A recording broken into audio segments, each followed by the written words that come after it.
Hello students, welcome back to my channel. In this video, I am going to discuss in detail about the atomic structure. The basic atomic theory was proposed by Dalton. According to Dalton, the smallest indivisible particle of matter is atom. Later, several atomic theories were proposed and stated that there are several fundamental particles in an atom. Coming to the important fundamental particles of an atom, it includes electron, proton and neutrons. So there are three important fundamental particles of an atom. Electron was discovered by J.J. Thomson. Proton was discovered by E. Goldstein and neutron was discovered by Chadwick. Coming to the mass of the electron, it is equal to 9.11 into 10 power minus 28 grams. Proton is equal to 1.672 into 10 power minus 24 grams and neutron is equal to 1.675 into 10 power minus 24. Generally, the mass of small particles is measured in terms of AMU. AMU stands for atomic mass unit. So, the mass of fundamental particles in terms of AMU is the mass of electron is equal to 0.00054. Proton is equal to 1.00727 and neutron is equal to 1.00867. Coming to the charge of the fundamental particles, the charge of the electron is equal to minus 1.602 into 10 power minus 19 coulombs. Proton is equal to plus 1.602 into 10 power minus 19 coulombs and the charge of neutron is 0. Generally, the charge of the small particles is measured in terms of ESU. ESU stands for electrostatic unit. Electron charge is minus 4.8 into 10 power minus 10 ESU. Proton charge is plus 4.8 into 10 power minus 10 ESU. The relative charge of electron is minus 1, proton is plus 1 and neutron is 0. From this table, it is very clear that the mass of the proton is close to 1 AMU. From this table, it is also very clear that the lightest fundamental particle is electron, whereas the heaviest fundamental particle is neutron, and hence it is the unstable particle of an atom. Generally, the hydrogen is represented as H11. That means hydrogen atom contains one proton and one electron. So, neutron is absent in hydrogen. Generally, there are two basic terms to represent the properties of an element. One is the atomic number and the other one is the mass number. Atomic number is generally represented by the letter Z and it was proposed by Moseley. So, atomic number denotes the number of protons or the number of electrons present in an atom. So, atomic number denotes the number of protons or number of electrons present in an atom. Coming to the mass number, it is denoted by the letter A and it denotes the total number of protons and neutrons present in an atom. That means Z is equal to number of protons or number of electrons, whereas A equal to number of protons plus number of neutrons. That means number of neutrons is equal to A minus Z. So let us see few examples and calculate the number of protons, number of electrons and number of neutrons present in the given elements. For example, let us consider carbon. It is C612. That means the number of protons equal to 6, electrons equal to 6 and the number of neutrons is equal to 6. For that of sodium, the number of protons and number of electrons are equal to 11 and the number of neutrons equal to 12. Coming to the lithium, the number of protons equal to 3, number of electrons equal to 3 and the number of neutrons is equal to 4. Coming to the phosphorus, the number of protons equal to 15, number of electrons is equal to 15 and the number of neutrons equal to 16. And for that of potassium, the number of protons equal to 19 and the number of electrons equal to 19, number of neutrons equal to 20. Let us consider a cation, that is potassium ion. It is obtained by the removal of one electron. That means the number of protons is equal to 19 whereas the number of electrons is equal to 18 and there is no change with respect to the number of neutrons.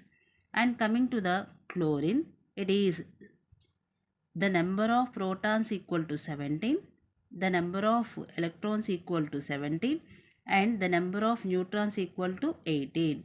When we consider an anion, that means chloride ion, it is obtained by the addition of an electron. That means the number of protons equal to 17 whereas the number of electrons equal to 18 and there will be no change with respect to the number of neutrons.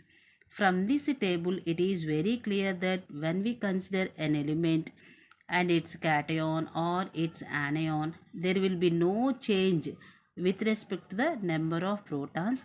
There will be change only with respect to the number of electrons. Is it clear, students? So, with respect to an element or a cation or an anion, always the number of protons is same but there will be change with respect to the number of electrons. Clear, students? Next we will discuss about the Bohr's atomic theory, which is very important. So Bohr's atomic theory was proposed based on Rutherford's atomic theory and Planck's quantum theory. According to the Bohr, electrons in an atom revolve around the nucleus in closed circular paths and these paths are called as orbits. Generally, orbit is represented by the letter small n and the value of n includes k, l, m, n, etc. or it can also be represented as 1, 2, 3, 4, etc. That means if the value of n equal to m, that represents the third orbit, and if the value of n equal to l, that represents the second orbit. And it is also very clear that as the value of n increases, both the size and the energy of the orbital increases. And according to Bohr's atomic theory, it is possible to calculate the radius and energy of the nth orbit.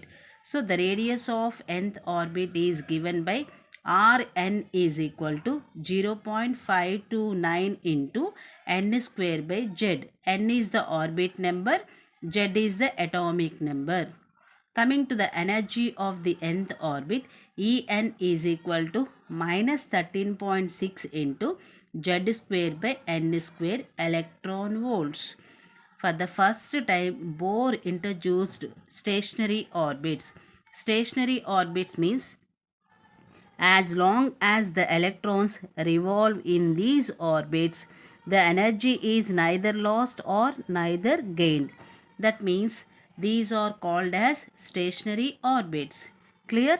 As long as the electrons revolves in these orbits, the energy is neither lost nor gained. Hence, these orbits are called as stationary orbits. At the same time, the angular momentum of an electron is quantized. That means angular momentum is integral multiple of h by 2 pi. Is it clear, students?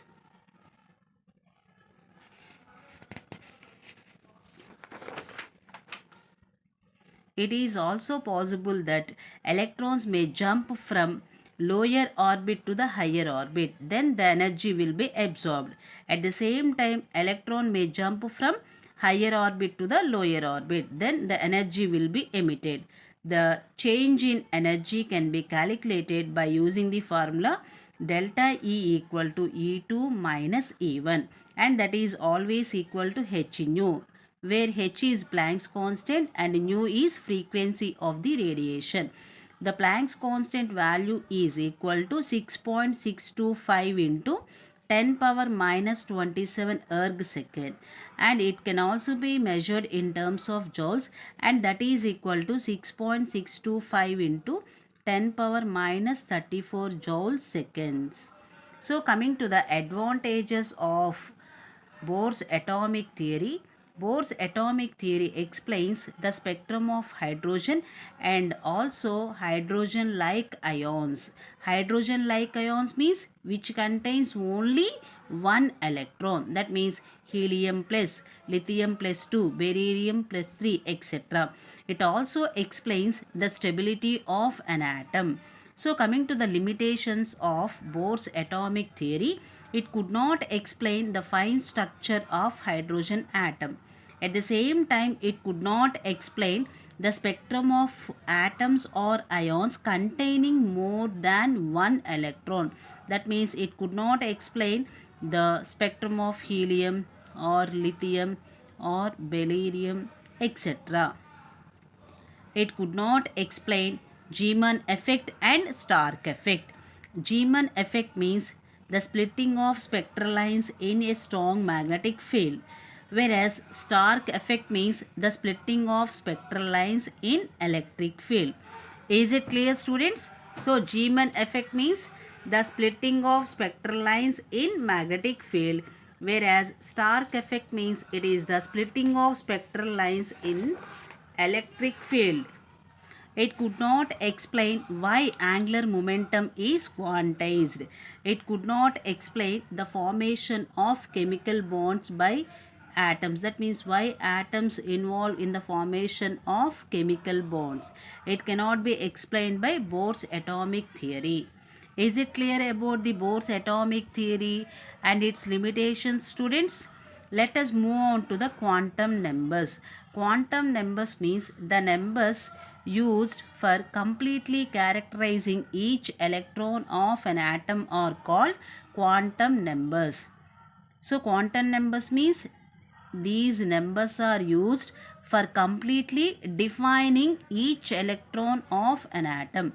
Like our fingerprints, each and every electron in an atom will have their own quantum numbers. No two electrons will have the same values for four quantum numbers.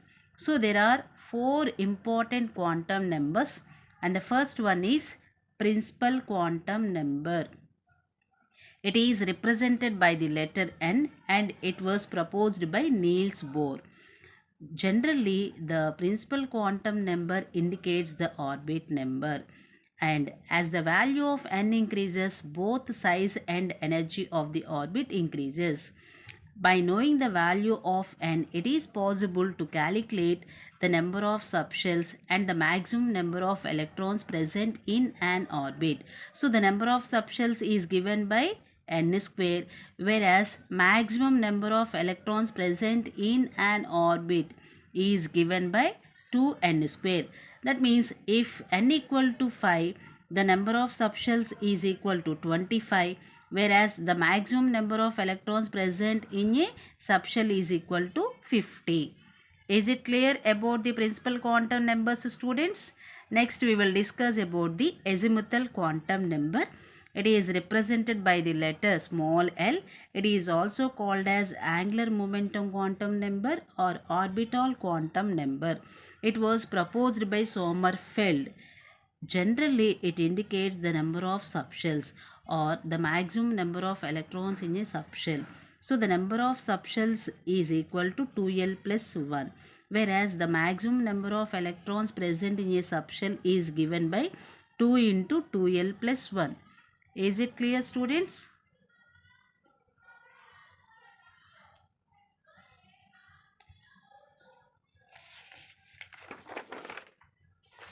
If L is equal to 3, we can calculate the number of subshells present, that is equal to 14.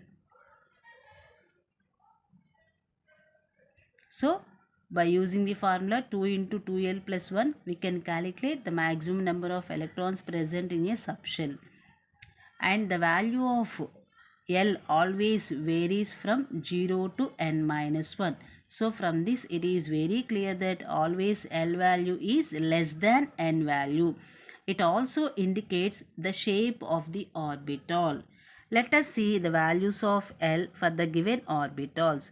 For s orbital, L is equal to 0. For p orbital, L is equal to 1. For d orbital, L equal to 2. And for f orbital, L is equal to 3. So let us see how the values of L varies for the given n value. If n equal to 1, L will have only one value, and that is equal to 0. 0 means it is s orbital and it is having spherical shape. If n equal to 2, L will have two values, 0 and 1. If L equal to 0, it is s orbital. If L equal to 1, it is p orbital and it is having dumbbell shape. If n equal to 3, L will have three values, namely 0, 1, 2. 0 means S, it is spherical in shape. If L equal to 1, it is p orbital. If L equal to 2, it is d orbital, and d orbital is having double dumbbell shape. If n equal to 4, L will have four values varying from 0 to 3. 0, 1, 2, 3. If L equal to 0, it represents s orbital and the shape is spherical. If L equal to 1, it represents p orbital and the shape is dumbbell. If L equal to 2, it represents d orbital and the shape is double dumbbell. If L equal to 3, it represents f orbital and it is having four-fold double dumbbell shape, or it can be called as complex shape. Is it clear about the azimuthal quantum number, students? Next we will discuss about the magnetic quantum number. Magnetic quantum number is generally represented by the letter M, and it was proposed by Landé. It indicates the orientation of orbitals in space. It also explains the Zeeman effect and Stark effect. So the values of M varies from minus L to plus L including 0. Let us see the values of M for the given L values. If L equal to 0, M will have only one value, and that is 0. So it represents s orbital. If L equal to 1, definitely it represents the p orbital, and the values of M includes minus 1, 0, plus 1. Minus 1, 0, plus 1. If L equal to 2, it represents d orbital, and the values of M includes minus 2, minus 1, 0, plus 1, plus 2. That means minus 2, minus 1, 0, 1 and 2. If L equal to 3, it represents f orbital and it is having 5 subshells, 7 subshells. And the values of M are minus 3, minus 2, minus 1, 0, plus 1, plus 2, plus 3. So the values of F are minus 3, minus 2, minus 1, 0, 1, 2, 3. In this way, the magnetic quantum number explains the orientation of the orbitals. Is it clear about the magnetic quantum numbers, students? Next, we will discuss about the spin quantum number. It is represented by the letter S, and it was proposed by Uhlenbeck and Goudsmit. It indicates the spin of an electron. Okay, it represents the spin of electrons. If the electron is having clockwise spin, the value of S is given by plus half. And if the electron is having anti-clockwise spin, then the value of S is given as minus half. So in an orbital, always the two electrons will have opposite spin. Clear, students, about the quantum numbers? So there are four important quantum numbers, namely principal quantum number, azimuthal quantum number, magnetic quantum number and spin quantum number. Coming to the electronic configuration. Electronic configuration means it represents the distribution of electrons in various available orbitals of an atom in the ground state. Generally, for the representation of electronic configuration, we will use NLX notation, and we have to follow three fundamental rules while writing the electronic configuration. And the first one is called as Bose Principle. So, three rules we have to follow while writing the electronic configuration. And the first rule is Bose Principle.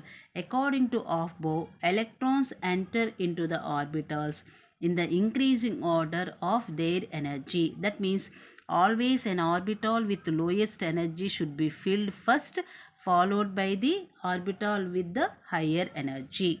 So, the energy of the orbitals can be calculated on the basis of n plus L value. So, how the energy of the orbitals can be calculated? It can be calculated based upon the n plus L value. Here we have to follow two fundamental rules. So, if two orbitals are given, then we have to identify which orbital will be filled first based upon the n plus L value. Always an orbital with lowest n plus L value should be filled first. For example, let us consider two orbitals 4s and 3d. So, in the case of 4s orbital, so always n is equal to 4 here, and for s orbital L value equal to 0. So, n plus L value for 4s orbital is equal to 4. And coming to the 3d orbital, here the n value is 3 and for d orbital the L value is 2. So, the n plus L value here is equal to 5. So, when we compare 4s and 3d orbitals, 4s orbital is having the low n plus L value and hence it should be filled first. It is clear how the electrons will be filled in an orbital.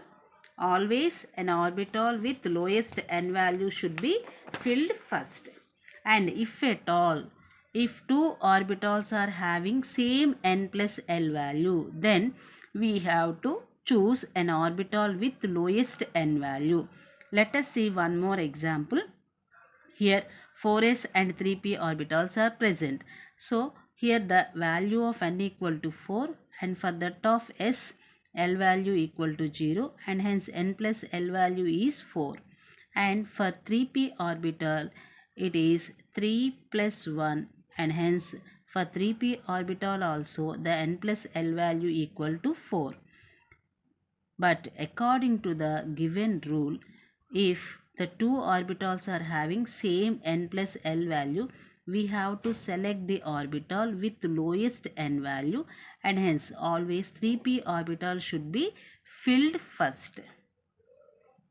So it is also possible to represent the relative energies of the orbitals based upon the Euler's diagram. So, the relative energies of the orbitals can be calculated based upon the Euler's diagram. According to Euler's diagram, always the energy of 1s orbital is less than 2s, which is less than 2p, and which is less than 3s, which is less than 3p, 4s, 3d, 4p, 5s, 4d, 5p, 6s, 4s, 4f, 5d, 6p, and 7s. Is it clear about the Bose principle, students? Next we will discuss about the Hund's principle. So according to Hund's rule, whenever degenerate orbitals are available for electrons, the pairing of electrons takes place only after all orbitals are filled with one electron each. So what do you mean by degenerate orbitals? Degenerate orbitals means orbitals with same energy. Let us see few examples. Let us consider nitrogen. Its atomic number is 7 and its configuration is 1s2, 2s2, 2p3. Let us consider 2p3 orbital. Okay, coming to the 2p3 orbital, how many subshells are present? 3. And these 3 subshells are called as degenerated subshells. That means here the 3p orbitals are having same energy. And how many electrons are present? 3 electrons. So initially we have to fill each orbital with a single electron. Is it clear? And similarly, coming to the chromium, its atomic number is 24 and its configuration is 1s2, 2s2, 2p6, 3s2, 3p6, 4s1, 3d5. Here, always an element with half filled configuration is more stable, and that's why one electron from 4s jumps to 3d orbital. Here the d orbital contains how many electrons? 5. All the d orbitals, 5d orbitals are degenerated. So each orbital should be filled with one electron. Then only the pairing will start. And similarly, coming to the copper, its atomic number is 29 and its configuration is 1s2, 2s2, 2p6, 3s2, 3p6, 4s1 and 3d10. So each and every electron enters into the degenerate orbitals. After that the pairing will start.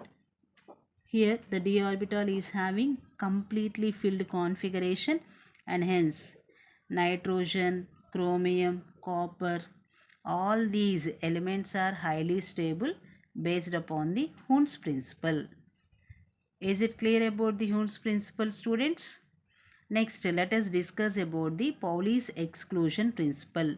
According to Pauli's principle, no two electrons in an atom can have same values for 4 quantum numbers. Let us consider one example.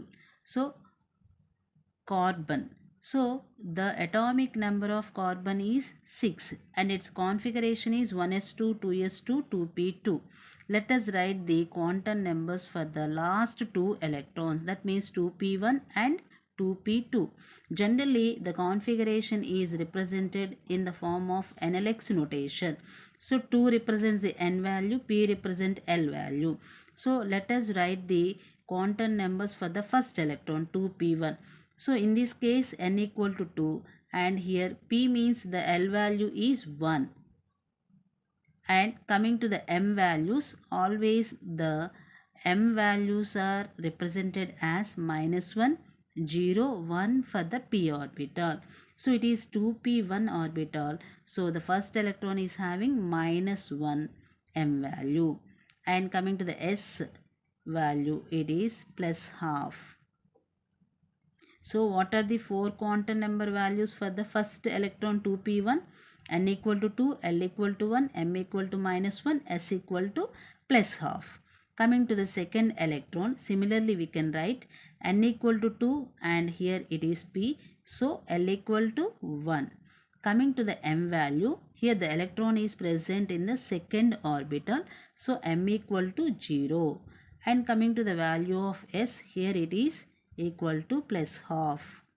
So these 2 electrons varies at M value. In a similar way, whenever if we consider any 2 electrons in the given atom, no 2 electrons will have same values for 4 quantum numbers.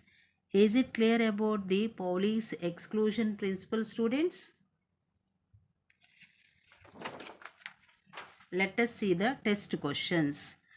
Write the decreasing order of energy of 3p orbital, 4s orbital and 4p orbital.